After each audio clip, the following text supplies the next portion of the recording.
Hi ಅಪ್ಪ, ಸಾರಿ.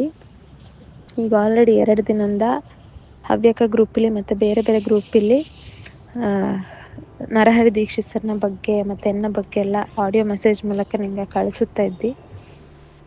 ಈ ವಿಷಯದಲ್ಲಿ ನರಹರಿ ದೀಕ್ಷಿತ್ ಸರಿಂದ ಎಂಥವು ತಪ್ಪಿಲ್ಲ. ನಾನು ಮೊದಲು ಹೇಳಿದಂಗೆ ಈಗಲೂ ಹೇಳ್ತಾ ಇದ್ದೆ, ದೀಕ್ಷಿತ್ ಸರಿಂದ ಎಂಥವು ತಪ್ಪಿಲ್ಲ. ನಿಂಗೆ ಹೇಳಿದಂಗೆ ಮಾರ್ಚ್ 7ಕ್ಕೆ ದೀಕ್ಷಿತ್ ಸರ್ ಮನೆಗೆ ಬಂದಿಚ್ಚಿದ್ದೆವು.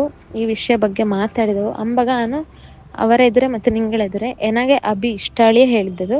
ಬಟ್ ಮತ್ತೆ ನಿಂಗೆನ ಬೈದು ಎಲ್ಲ ಇದು ಹೇಳಿ ಅಪ್ಪಗ ನಿಂಗಳ ಮೇಲಿಪ್ಪ ಹೆದರಿಕೆಗೆ ಆನು ಅಕ್ಕು ಸರಿ ಹೇಳಿ ಆನು ಒಪ್ಪಿದ್ದದು. ಬಿಟ್ಟರೆ ನನ್ನ ಮನಸ್ಸಲ್ಲಿ ಅಭಿ ಇತ್ತಿದ್ದವು. ಮತ್ತು ನಿಂಗೆ ತುಂಬ ರಿಸ್ಟ್ರಿಕ್ಷನ್ಸ್ ಹಾಕಲು ಸ್ಟಾರ್ಟ್ ಮಾಡಿದೆ. ಶೋಸ್ ಒಪ್ಪೋದು ಬೇಡ, ಎಲ್ಲದಕ್ಕೆ ಕರ್ಕೊಂಡು ಹೋಗೋದು ಏನೆಂತ ಒಂಥರ ಭಯ ಸ್ಟಾರ್ಟ್ ಆಯ್ತು ಮನೇಲಿಪ್ಪಲೆ. ಅದಕ್ಕೆ ನೀ ಒಂದು ಡಿಸಿಷನ್ ತಗೊಂಡು ನಾನು ಬಂದೆ. ನಿಂಗೆ ಮ್ಯೂಸಿಕ್ಕೇ ಬಿಡೋಕ್ಕೂ ಹೇಳೆಲ್ಲ ಸುಮಾರು ಹೇಳಿಚ್ಚಿದ್ದಿ.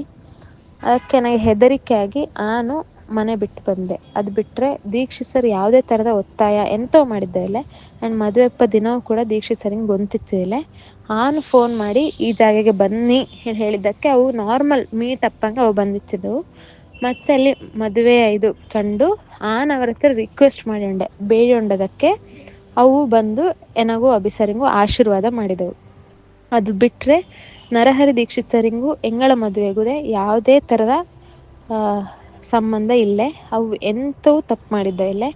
ಫಸ್ಟು ಆ ದೀಕ್ಷಿತ್ ಸರ್ನ ಮೇಲಿಪ್ಪ ದ್ವೇಷ ಕೋಪ ಎಲ್ಲ ಬಿಡಿ ಪ್ಲೀಸ್. ಅವರದ್ದು ಯಾವುದೇ ಥರ ತಪ್ಪಿಲ್ಲ. ಖಂಡಿತ ಆನ್ ಮಾಡಿದ್ದು ತಪ್ಪು. ಅದನ್ನು ಯಾವತ್ತಿದ್ದರೂ ಒಪ್ಪಿಕೊಳ್ತೆ. ನಾನು ನೆಕ್ಸ್ಟ್ ದಿನವೇ ನಾನು ನಿಂಗೆ ಮೆಸೇಜ್ ಕೂಡ ಮಾಡಿದ್ದೆ, ಆನ್ ಮಾಡಿದ್ದು ತಪ್ಪು ಹೇಳಿ. ಈಗಲೂ ಕೂಡ ನಾನು ನಿಂಗೆ ಸಾರಿಯೇ ಕೇಳ್ತೆಪ್ಪದು.